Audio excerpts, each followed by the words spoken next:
Hello students, आप सभी का बहुत बहुत स्वागत है क्लास 10th के साइंस के एक और इम्पॉर्टेंट वीडियो में।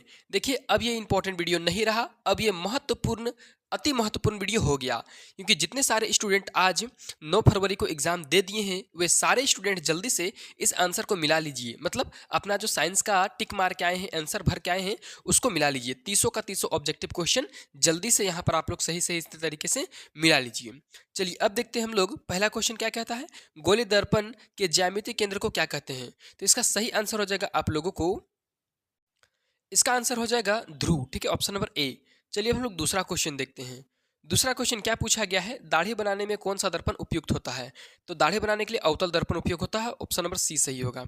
अगला क्वेश्चन देखिए, लेंस की क्षमता का एसआई मात्रक क्या है? तो इसका सही आंसर है डायोप्टर यानी कि डी। ठीक है, अब अगला क्वेश्चन देखिए, चौथा नंबर क्वेश्चन कहता है अभिनेत्र लेंस की फोकस दूरी में परिवर्तन किया जाता है, किसके द्वारा किया जाता है? तो इसका सही आंसर हो जाएगा आप लोगों का पक्षमापी पेशियों के द्वारा। ठीक है, यानी कि ऑप्शन नंबर डी। चलिए अगला क्वेश्चन पांचवा नंबर, निकट दृष्टि दोष को किस लेंस से दूर किया जाता है? तो निकट को अवतल लेंस से दूर किया जाता है। ठीक है, ऑप्शन नंबर बी सही होगा।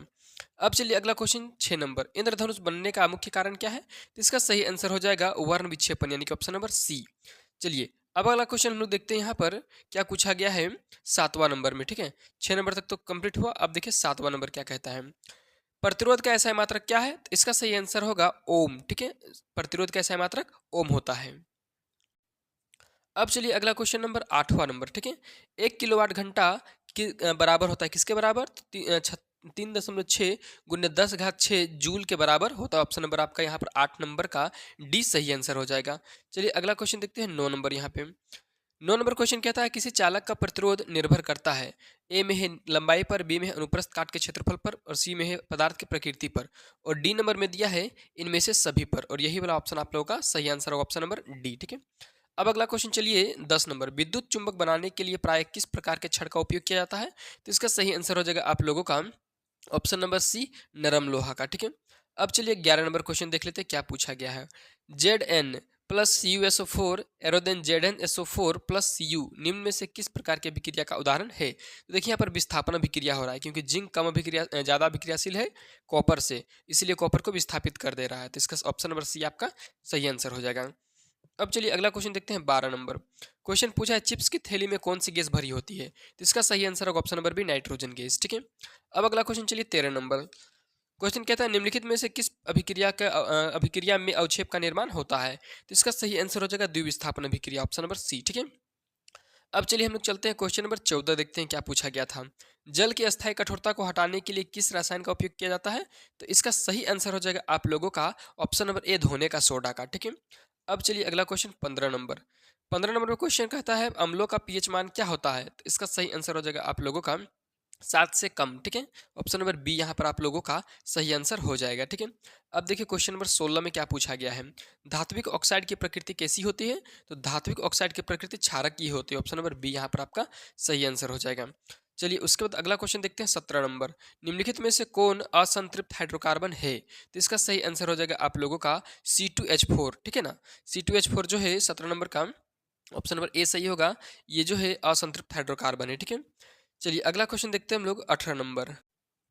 उसके बाद हम लोग क्वेश्चन नंबर 19 को देखते हैं, प्रकार्यात्मक समूह।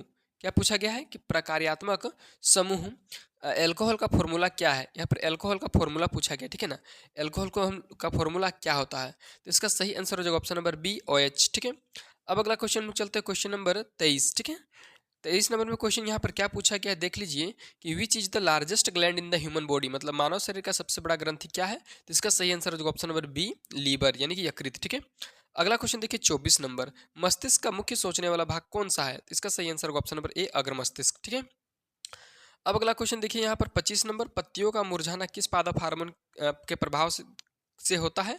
तो इसका सही आंसर हो जाएगा आप लोग ऑप्शन नंबर सी, एब्सिक। ठीक है ना, एब्सिस्क अम्ल। तक चलिए अगला क्वेश्चन देखते हैं हम लोग 26 नंबर क्वेश्चन। क्वेश्चन कहता है मधुमेह यानी कि डायबिटीज बीमारी किस हार्मोन की कमी से होती है?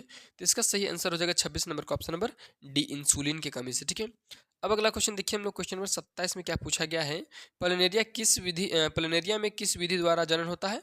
तो इसका सही आंसर हो जाएगा ऑप्शन नंबर पुनरुद्भवन। ठीक है, चलिए उसके बाद हम लोग अगला चलते हैं 28 नंबर क्वेश्चन देख लेते हैं क्या पूछा गया है।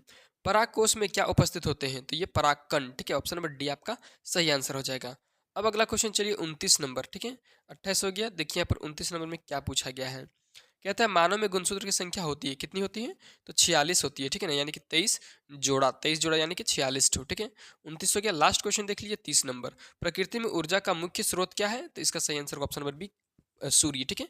इस प्रकार से 30 ऑब्जेक्टिव क्वेश्चन का आंसर आपको बता दिए।